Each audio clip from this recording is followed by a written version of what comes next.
Evening and salutations, my Days of Our Lives fans. I'm gonna be honest, the beginning of this episode just started off all sorts of weird. I was like, what am I watching? I mean, Kayla's having sex dreams of, her in the nun's outfit, and Steve is in his priest outfit.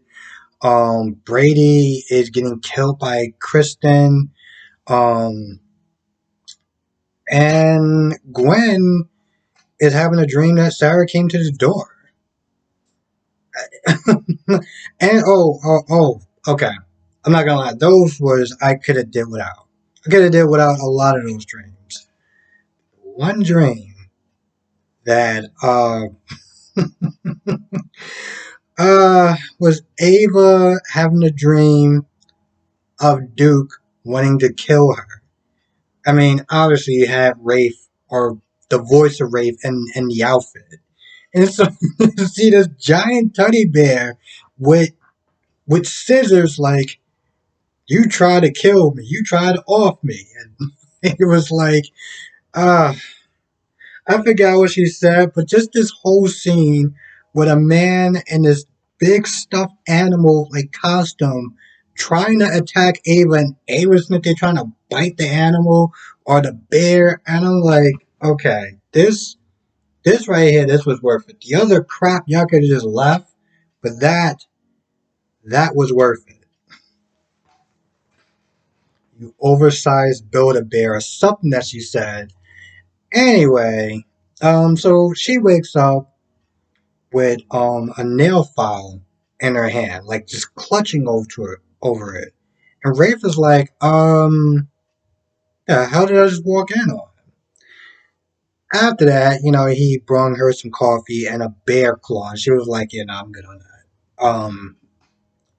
And then, Ava does what she's been doing for a while, which is torturing Rafe. There's one point when, Rafe was like, yeah, these people are sitting there saying I'm a dirty cop and, saying that I falsify evidence, I framed them and stuff like that. And, Rafe was like,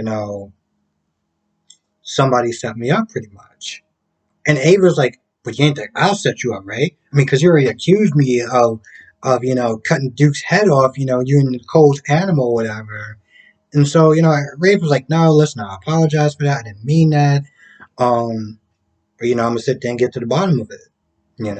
So at this point, Ava's all like, oh well, just let you've been so good to me. I would never do that.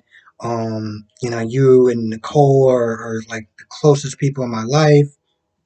Um, I'm pretty sure Trip kind of trumps that, but okay, sure, whatever.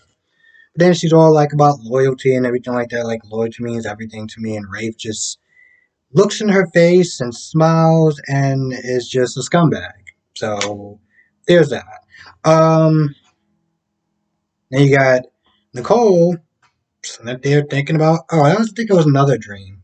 I don't remember. Anyway, she's sitting up there thinking about the time that her and Rafe both did Ava dirty. Okay, by doing it on the stuff on the conference table. So she's thinking about that. Brady comes in, and Brady sits there and tells her about his dream with Kristen, and then he's all like, oh, so you had sex on the conference table or whatever, because Chloe told her, and Nicole was a little kind of annoyed, kind of pissed off a little. It seemed like she was more annoyed. But Brady's like, no, she fought hard, but I pried it out of her or whatever. So pretty much Brady's like, listen, what do you want to do with those feelings? Do you want to act on them, or do you want to sit there and like, what do you want to do? Nicole is like, no, I can't do it. And of course, she talks about Deimos and everything like that, but about why, because how it happened. First Deimos came in, and then Rafe made her feel safe, so safe that X, Y, and Z happened. But she's pretty much just conflicted. She's like, she tried to move on with EJ. Um, she doesn't want to sit there and do that to Ava and everything like that, and hmm, I'm not gonna lie, it just gets to a point where she just says one thing, but she's thinking of something else. But every time she's with Ava, she just looks in her face and smiles in her face, but it's pretty much kind of stabbing her in the back, pretty much. So all this, I can't do it. I won't do it. I won't sit there and move any forward. I won't pursue it anymore. It's like, even if you didn't, that's just something to say. Even if you didn't, like, I'm gonna go with somebody else, whatever. You still did your friend dirty. Even if you and EJ somehow worked out, you still did him dirty. And clearly, you didn't learn from your marriage with Eric that eventually everything comes out. You know, and that's exactly what she's doing. She's trying to hide the truth from Ava. And then she's gonna sit there and be mad, like, oh, I feel like somehow somebody's gonna expose something. Somebody's gonna say something. Um, I don't know. Nicole just has a way of like not being honest, and then when the truth comes out, then she wants to sit there and blame everyone else or this or that and the third. It's like, bro, if you just would have been honest, you could have spared yourself a lot of pain. But instead, you did it. You try to hide. You lied to your friend about it, and you figure you could just keep that secret until you die. And that's not how that works, especially in soap operas. I'm not gonna lie, I'm not a fan of this clingy Gwen. I don't know when she started her whole revenge scheme or whatever. I was kind of just like, I remember when I first saw it, I was like, okay, like, and especially when I found out the reason why, I was just so not invested. But then, she started this redemption arc and everything like that, and being close to Jack and everything. So it started to make me more interested in this character. But now it just comes back to now. Oh, I got to do everything I can to, to keep Xander to myself and to make sure that the truth doesn't come out, and because Xander's my world and blah. It's just like, So after they finish playing mattress tag, Abby comes over. Abby comes over, and now she's all like huffing. Gwen is all huffing and puffing. I mean, she's literally like, I'm like, what is this chick? 12 years old? What is wrong with you? I mean, she comes over there, and she's all like, "Oh well, you're trying to, you know, get Xander away from me, and you just need to trying to ruin everything for me." This is after she tries to persuade Xander because Abby comes over to the room and she's like, "Yo, listen, we found the pilot. We're gonna sit there and question him in about a few minutes. So we gotta leave." And Gwen is like, "Oh well, you can't sit there and trust him. Nothing really happened. She left you this, that, and the third. Like, don't put yourself through this." I'm just like, Gwen, what is wrong with you? Like, literally, just desperate crap. Just ugh. And then when he leaves, or he goes and take a shower, or whatever. Then she starts on Abigail talking about you don't want to be happy, and you lied to me. And you said that you accepted my apology, and you didn't. You're trying to ruin everything for me and Xander, and you know how much Xander means to me, and blah blah blah blah blah. Like after a while, I just started looking at my phone, like, yep, scrolling on Instagram because at this point, just the desperateness, just ugh, I couldn't take it anymore. Um, anyway, Xander came back. And Abby went downstairs. Abby went downstairs with him. Now, mind you, okay, so how do I set the next one? So Abby and Xander are downstairs talking, and Xander's like, do you think the pilot's going to show up? The pilot shows up. Okay, the pilot shows up, and Abby's like, listen, did you sit there and see this woman while you were sitting there flying someone? Flying or whatever. Like, did you ever see this woman? Meanwhile, Gwen, desperate as hell, called up somebody. It's like, oh, Abigail's gonna sit there and spoil everything, and I kind of forgot what she said because, like, after a while, just like I can't do this anymore. Um, she gets to knock on the door. She opens it. It's Sarah. Now, my thing is, Kristen, what happened? I mean, you were supposed to sit there and keep this woman on an island. You had a large amount of money to make sure that she stays there. How is she back in Salem? Or is that really Sarah? I mean, I'm not gonna lie. It just seems so convenient that you got Zen, you got Abigail really looking into. Um, never mind, never mind. I just thought about that because you got Abigail, you got Xander, and they're looking into this whole Sarah disappearance. But I remember, I think it was Ava that called Kristen. And Kristen was like, "Listen, I'm gonna do you." I remember my last Mazda review, and I remember Kristen saying something along the lines of, "Listen, don't worry about it. I got you."